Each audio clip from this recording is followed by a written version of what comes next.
tenemos un estudio con fondos del Instituto Nacional de Salud de los Estados Unidos en 1.127 niños, es un estudio de casos y controles.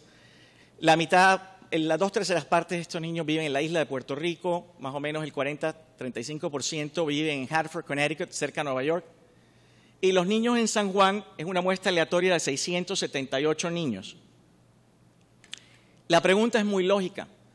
Nuestro trabajo y el de otros ha demostrado que los puertorriqueños tienen un riesgo más alto de síndrome por estrés postraumático. Nosotros y otros grupos hemos demostrado que la exposición a la violencia y al estrés están relacionados con el asma y la morbilidad de asma. La pregunta es muy sencilla. ¿Está este gen relacionado con el síndrome de estrés postraumático también relacionado con el asma infantil? Examinamos la relación entre la metilación de este gen y el asma en 516 niños de edad escolar. Y lo que mostramos es que cada incremento de 1% en la metilación del promotor de este gen lleva a un riesgo 30% aumentado de asma infantil, a pesar de tomar en cuenta factores como la edad, el sexo, el ingreso o el ancestro racial de estos niños.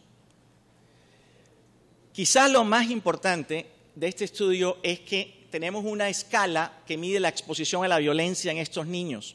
Y demostramos también que la exposición a la violencia está linealmente relacionada con la metilación de este gen. La primera vez en la literatura que se demuestra esto. Y, aunque no les muestro acá, que la exposición a la violencia está también relacionada con el asma de forma directa. La siguiente pregunta que nos hicimos fue si el mismo polimorfismo que predice el síndrome de estrés postraumático y la ansiedad infantil está relacionada con el asma en estos niños. Y cuando examinamos la frecuencia del alelo en este gen es menor en casos que en controles, y luego en un análisis ajustado mostramos que el tener el alelo C de este polimorfismo está asociado con un riesgo 30% aumentado de asma infantil.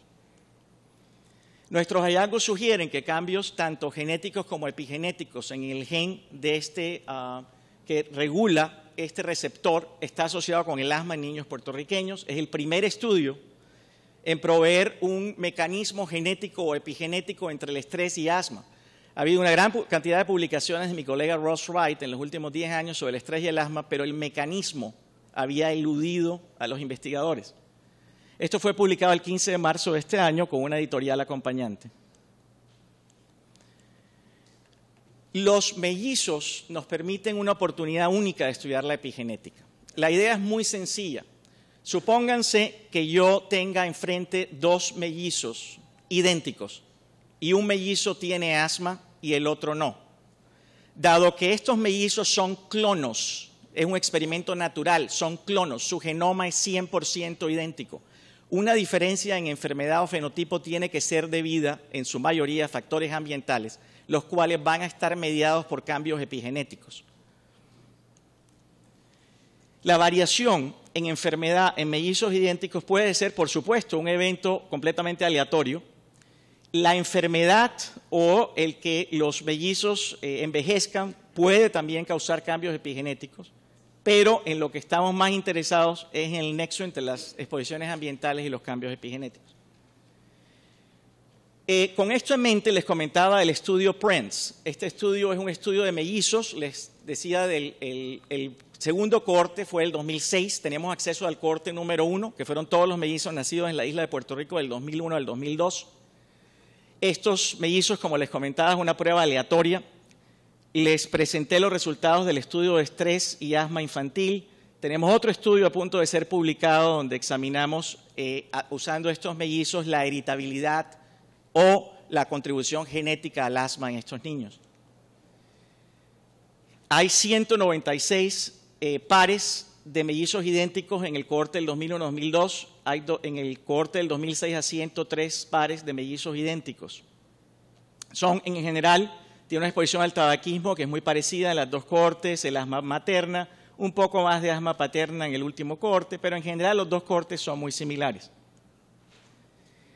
Lo que hicimos como estudio piloto es tomar 10 pares de mellizos idénticos, pero discordantes para asma. Nuevamente, un miembro del par con asma, un miembro del par sin asma. Y lo que hicimos fue establecer que uno de los mellizos tenía asma definida como diagnóstico médico de asma, respuesta a broncodilatador o en aquellos niños que no tuviesen respuesta a broncodilatador, hiperreactividad metacolina. Tomamos, además de cuestionarios y espirometrías, muestras de ADN no solo de los leucocitos, que es lo que se estila, sino del epitelio nasal de estos niños. Hicimos cepillados nasales. ¿Por qué hacer cepillados nasales? En adultos es muy fácil obtener aprobación de un comité de ética para hacerle una broncoscopía a pacientes con asma y tomar muestras de epitelio bronquial. Ni en Estados Unidos ni en Europa nadie les va a dar permiso para hacer una broncoscopía en niños para obtener muestras de epitelio bronquial. Ese concepto no existe. Sin embargo, confirmando lo que siempre se ha creído de que el epitelio de la vía aérea es uno solo, el epitelio nasal provee un excelente espejo en los cambios de expresión genética del epitelio bronquial.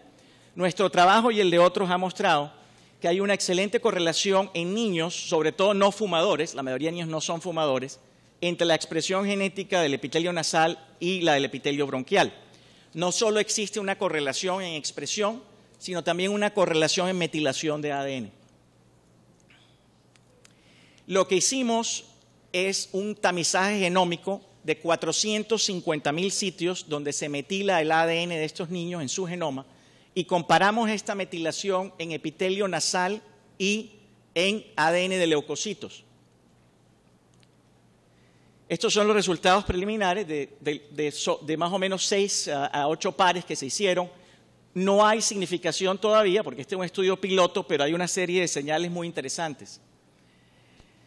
En este análisis piloto demostramos que un gen de la familia de otro gen que nosotros ligamos a obesidad y asma, por ejemplo, difiere en metilación tanto en el epitelio nasal como en leucocitos. Este gen es llamado PRKCE. ¿Cuáles son las ventajas de hacer un estudio de mellizos?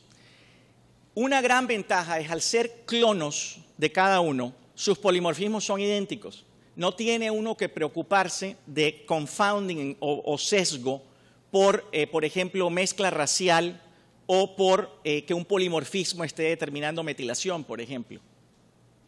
Las desventajas de hacer solo un estudio de mellizos es que estos comparten en gran parte su ambiente y quizá no tengan tanta variación en estilo de vida o ambiente.